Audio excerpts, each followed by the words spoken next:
Hi, everybody. Kathy Johnson here, bringing you some more good news. Today's topic is about a pig bank, not a piggy bank, but a pig bank. And this is something that's been employed over in Uganda to literally transform lives. So a few years ago, I've been speaking about Joan from Uganda. She One of the first things she did with her organization, Hope Empowerment Foundation Organization, or HEFO, was to rent some land and to obtain some pigs. And then when those pigs had a litter, uh, then, and actually probably two litters because from different pigs to make sure they're okay with having who they are having their next litter with. Um, anyway, she would hold a list of the women who would like pigs. And when a woman's name came up to the top of the list, she would be able to get two pigs. And she was taught how to raise them, feed them.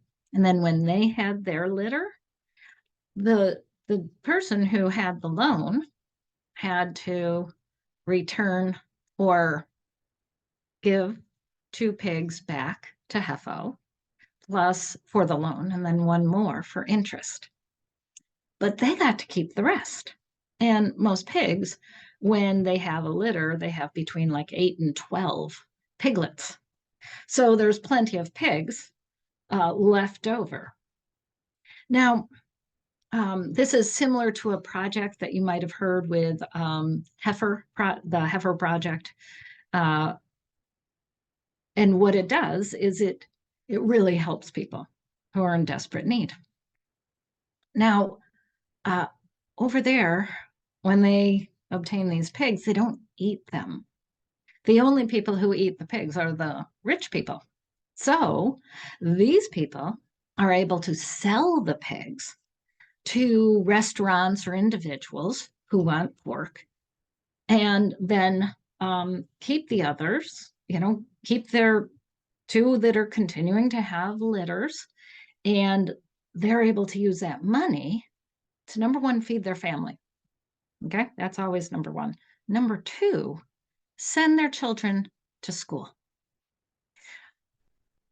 There are children as young as 6 years old who don't go to school because their families have no money. It requires books, for example, and small school fees for the public education. But some families don't have enough money for food for every day. So some children as young as 6 years old may start working.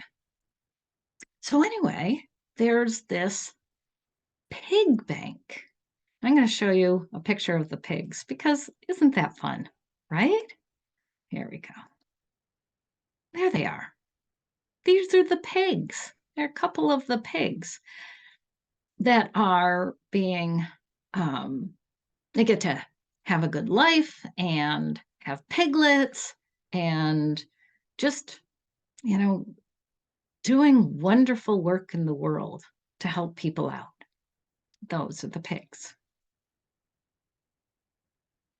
So we come back to now these families who have gotten a few pigs and they've maybe had a few additional litters.